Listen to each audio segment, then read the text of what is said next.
It's your girl Andrea. Good morning. I mean, it's not morning when you're watching this, but that's a very tight fence. We are going to load and we are going to sort and load out some more fat cattle today. This morning I'm checking cows, making sure we're good to go. Mom and I did treat one of my calves the other day, Luna's calf. He had a swollen ankle and some foot rot type stuff going on, so we darted him with antibiotics to help with foot rot and some pain meds. Now I gotta see if I can find him. He's over here. This is his mom. This is Luna. This is one of Moonlight's daughters. And her baby's over here, so we'll go see if he's doing better. Hi, 453. Hey, Bubs. Still limping, but it's a little bit less swollen today, so hopeful. It's only been 3 days since we treated him, so gotta give some time for the meds to do their thing, but it's a long-acting antibiotic with pain meds also in there, so. But everyone else looks pretty good. You got lots of grass left. You got plenty, ladies. And they also have this other strip. We gotta add a fence yet, where they have like a mix that Matt just drilled in. They haven't grazed yet, so. But it's much better than it was. He's still sore, obviously, but he's at least up and at him instead of laying down like he has been. You guys look great. Fantastic up here. They rotate all the time, so they are chubby. Go drive back here, and yes, girls, you have plenty of food.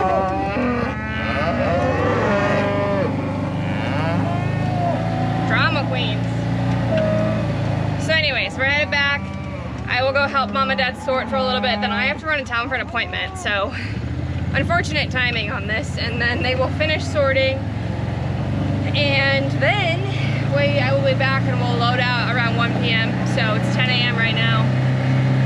We'll just keep rolling. Got my co-pilot missing me. Game plan, letting non-chubbies go to the back, keeping chubbies in the yard, then we'll bring steers over.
If you want to take those.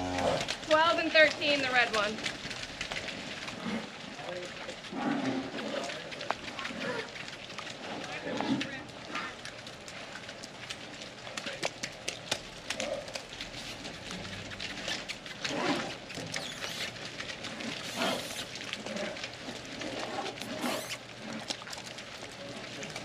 It's raining.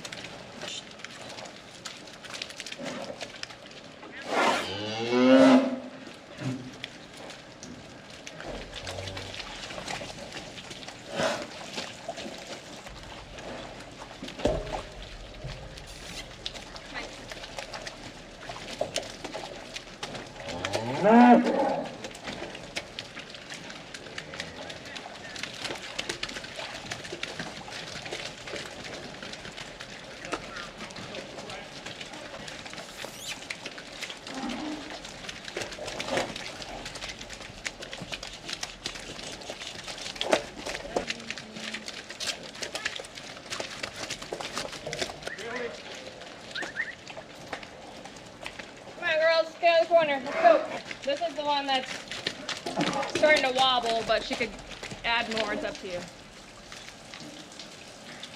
She's just starting to do that. That's just a lot of frame there. What about this red one here? Yeah, that's one that can go.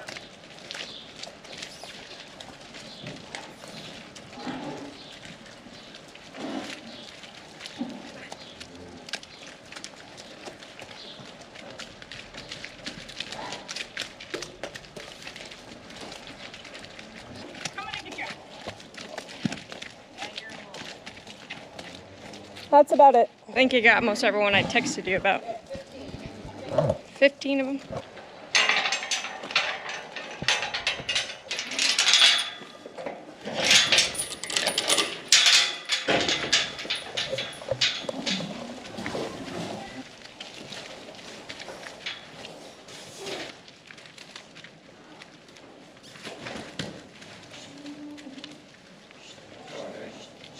Hey!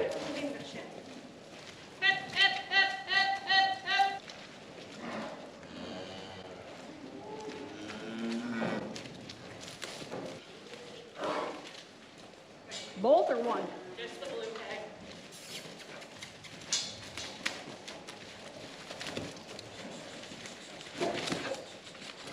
Got you!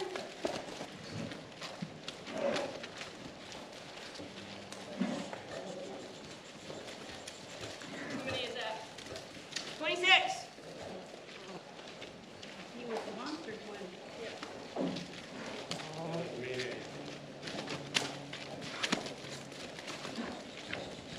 Run!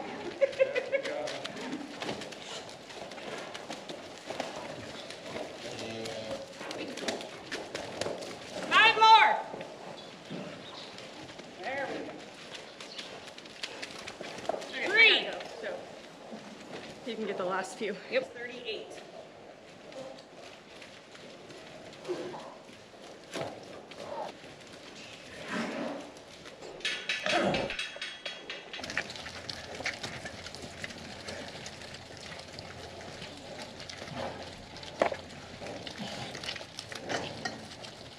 Well, truck's supposed to be here at 1 o'clock. It is 10 to 12 and the truck is here. This is why, ladies and gentlemen, we always sort early and are prepared, because trucks quite often come early, which is all right. I'd rather have a truck early than a truck late. But, yep, he's here. So I think we're gonna go get some cattle out and get them ready to load.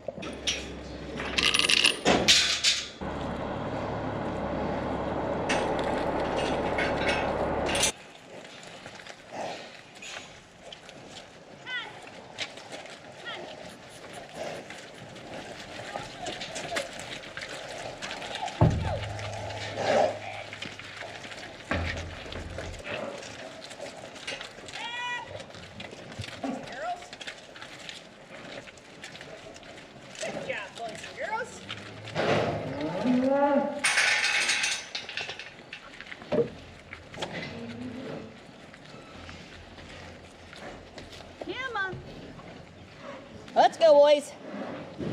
Good job. Come on, fatties. Let's go. Up.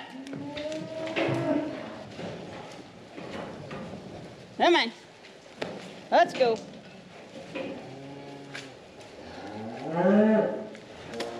Just about got me with poop. What? I said she just about got me with poop.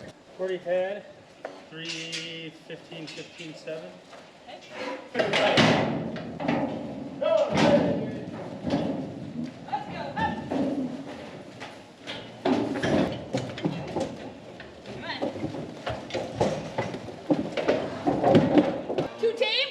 Oh man. I just stand here. Yeah, they wouldn't do anything. Well, it's better than being a man killer, but Well, I didn't want a shot, you know, it's like Yeah. they're so nice and calm. I was Yep, we don't like, pass come on, it's usually you just got to give them that little, just a zap. Just Well, I tried and then they just looked at me like I was dumb. You got 15 here? Yep, well, 6 right now, but we'll get more. Okay.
Progress on something? Well, the trucker was early.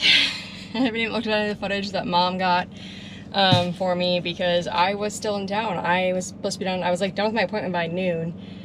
Ran to the grocery store to grab like milk, cottage cheese, basics, right? And she texted me literally like 4 minutes after I got to the grocery store. I was like at checkout.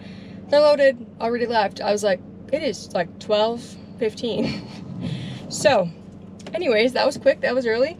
She said that's the best they've loaded, I think, so far this year. So that's kind of the one con, I guess, of like our cattle being super docile is they don't respond to pressure as much when you try to get them to move. So it just makes the process, it doesn't take us long to load, but sometimes it's annoying where it's like, you could just go through the chute and you would just follow the leader. It would just go, right?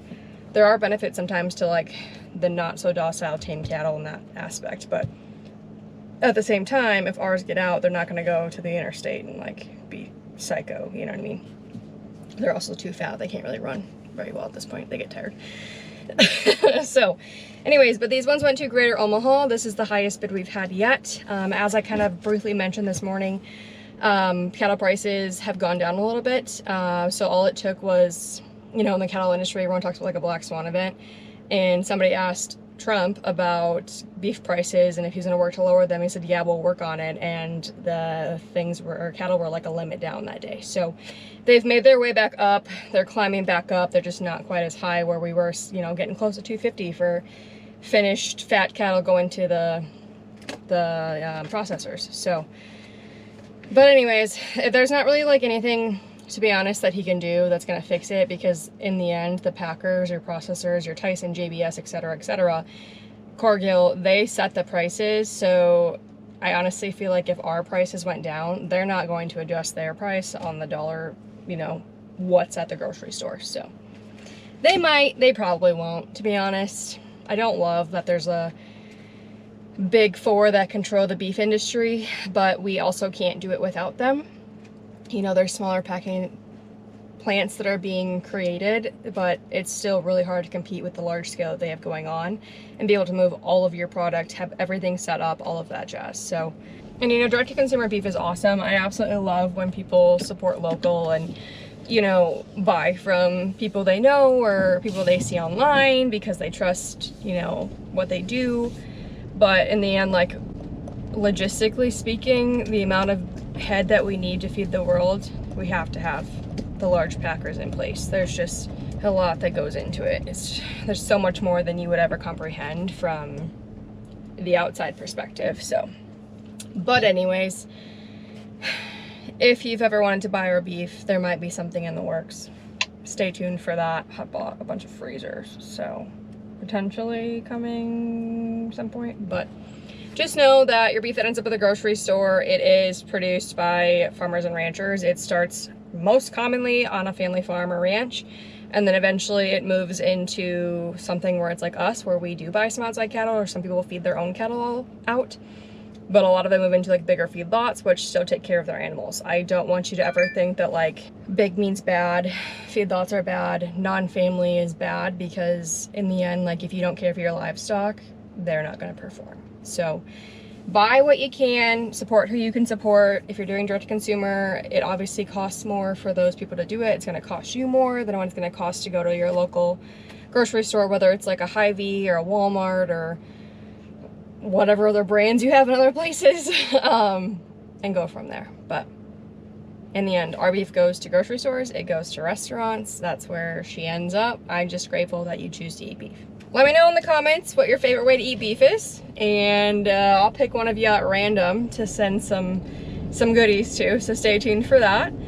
And I also added a new thing where you can join my community by being a, I don't know what it's called, like a paid subscriber maybe? Alright, I figured out what it's called. It's a member. You can join my channel as a member. You can get early access perks, get a fancy little badge. It's pretty cheap. You get access to some of my videos ahead of time. Maybe some more stuff coming, so if you're interested in that, check it out. I'm also going to be linking some really cool things that we use around the farm, or cool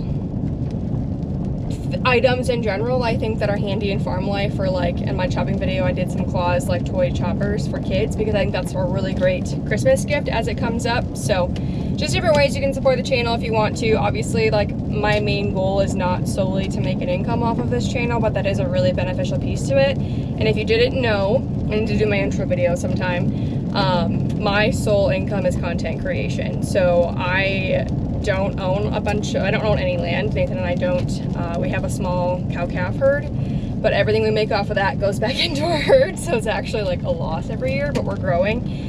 So my full-time like job is content creation. So I greatly, greatly, greatly appreciate every single one of you that watches my videos, that shares it, that comments, that likes, that shares with your friends, all of that jazz. I appreciate you. And the main goal really here, obviously, like, I built a business which is really stinking cool, that I get to promote agriculture online and be paid to do it because that's what I love. But my main goal with my platform is to connect you to agriculture and to connect producers in agriculture to one another and share what works for us. So, but anyways, that was my long-winded spiel. Beef and byproducts headed to a store near you. Right now, they are probably about there. They went to Greater Omaha, so they are likely there now.